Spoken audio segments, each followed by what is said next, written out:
Iniimbestigahan ng mga pulis ang 4 na hinihinalang nagpaputok ng baril nitong pagsalubong sa bagong taon kaugnay ng pagkamatay ng 7 taong gulang na si Stephanie Nicole Elia. Ang isa sa 4, dating sundalo, pero mariin niyang itinanggi na siya mismo ang nagpaputok ng baril. Live mula sa Caloocan City, may report si Ivan Mayrina. Ivan? Yes, Jessica, hawak pa nga ng Caloocan Police hanggang sa ngayon. Ang 4 na taong tinutukoy mo, sila yung mga iniimbestigahan kaugnay ng pagkamatay ng batang si Stephanie Nicole Elia. Sila Jessica, sina Juan Agus na siyang tinutukoy mong ex-military na miyembro din ng lupon ng barangay sa Malaria. Itong si Alcardio Gulmatico, isang volunteer tanod, at sina Eddie Magtubo at Junior Cercano. Pero ngayon pa lang, sinabi na ng pulisya na hindi sa baril ni Agus nang galing ang balang pumatay kay Nicole. Base sa slug na nakuha sa bata sa isinagawang autopsy kagabi, isang American-made .45 caliber pistol daw ang ginamit dahil sa counterclockwise na ikot ng bala. Ang nakuha mula kay Agus, isang Llama pistol na gawa raw sa Spain at clockwise naman ang ikot na ipinuputok na bala. Isa pa, base raw sa autopsy, mas malamang sa likod ng galing ang lokasyon ng bumaril na nakapatay kay Nicole. Ang pwesto naman ng inuman ng grupo ni Agus nasa harap ng pwesto ni Nicole nang siya'y matumba. Gayunpaman, sabit pa rin sa illegal discharge ang 4 at babawiin din ng lisensya at permit ng baril ni Agus. Umugo ang pangalan ni Agus sa komunidad dahil kilala nga itong dating sundalo at kilalang may baril. Kabilang din nga siya sa miyembro ng lupon ng tagapamayapa ng barangay. Mismong si Caloocan City Mayor Recomed Chiveri at ang Chief of Police ng Caloocan ang pumunta sa bahay ni Agus. Hawak na rin ng pulis ang kanyang baril at 2 magazine na isa sa ilalim naman sa ballistics test. Gigit naman ni Agus, hindi raw siya ang nagpaputok. 10 raw sila nagiinuman noong bisperas ng bagong taon. At nang lasing na, napilit daw siyang ilabas ang kanyang baril at pinagpasapasahan daw ang ito ng kanyang mga kainuman. Pero sa kanal daw ito ipinutok at hindi sa ere. Gayunman, isa sa ilalim pa nga sa iba't ibang test ang baril at gayon din ang 4 na suspect na yan ay isa sa ilalim din sa iba't ibang mga pagsusuri. Johnny Agus, he's 45, which is registered with the PNP. Is a Llama pistol made in Spain. And the rifling twists to the right, clockwise. So, hindi ito ang questioned firearm. Hindi ito ang hinahanap nating firearm. And findings by the crime laboratory indicate that there is a mismatch.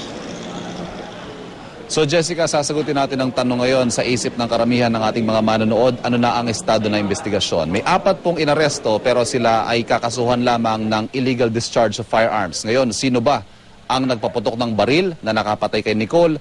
Yan po, patuloy na pinaghahanap ng pulis hanggang sa ngayon. Jessica. Ulitin ko lang, Ivan, bukod dito sa forensics result, tama ba yung tawag dyan sa autopsy results, yes. Doon sa, yung kung paano umikot yung bala. Bukod dyan, sinasabi rin na yung balang nakatama kay Nicole ay nanggaling sa likod dahil itong sila Agus sa harap nagiinuman. Tama ba yung narinig ko sa'yo? Yes, tama yan, Jessica. Sa katunayan, sa mga oras na ito ay naririto ang ilang mga kawani ng PNP Crime Laboratory at nagsisketch sila, dahil nagtatriangulate sila muli dahil yung pwesto daw ng pinag-inuman nitong mga 4 na inaresto ay mukhang hindi doon nanggaling yung bala na tumama sa bata at nakapatay sa kanya. Okay, so likely na meron pang ibang mga nagpaputok ng baril sa lugar na yan ng Caloocan. Tama yan, Jessica. Kanina kausap natin ang kapitan, itong si Ato Oliva dito sa Barangay Malaria. At may mga iniimbestigahan daw silang mga police characters na taga rito dahil normal daw sa isang barangay tulad nitong Malaria na maraming mga police characters. At ito ang kanilang pilit tinutukoy. Ang problema nga lang, Jessica, mas malamang daw ang baril na mga ito ay mga hindi lisensyado. Okay, samantala itong pinapakita nating video, Van, dyan sa iyong likuran ay yung kasalukuyan ng wake para kay Nicole, no? Yes, Jessica, kanina lamang nga nailagak ang labi ng bata dito sa kanilang bahay at nakikita natin patuloy naman ang pagdating ng mga nakikiramay. Okay, so what's going to happen dito kina Agus? Ilan ba sila lahat na inimbitahan for questioning?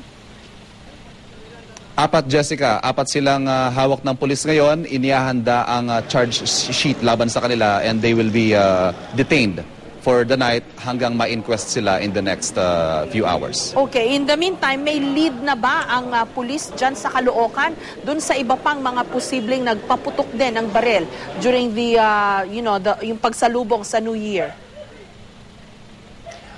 Meron silang general lead, Jessica, in the sense na sinasabi ng mga forensics expert na ang nagpaputok ng baril na pumatay kay Nicole ay within the 50 to 100 meter range lamang at posible nang galing sa likod. So, more or less lumiliit na yung area ng kanilang sinusuyod at hinahanap para matukoy itong suspect. At katulad nga ng binanggit natin kagabi, alam yung mga neighborhood na ganyan, dikit-dikit ang mga bahay, nagkakaalaman naman dyan kung sino ang may baril. Dahil, di ba, pinapangalandakan usually dyan na may baril kasi either pangyabang, panakot, etc. Tama yan, Jessica. Sa katunayan, may maririnig ka mga hirit nitong mga kapitbahay ng mga taga rito na maraming mga nagpapaputok dyan, ayaw lang umamin. At syempre, nandyan na rin yung takot na hindi naman basta-basta isusuplong yung kanilang kapitbahay sakaling nagpaputok nga ng baril nitong bagong taon. Okay, maraming salamat, Ivan Mayrina.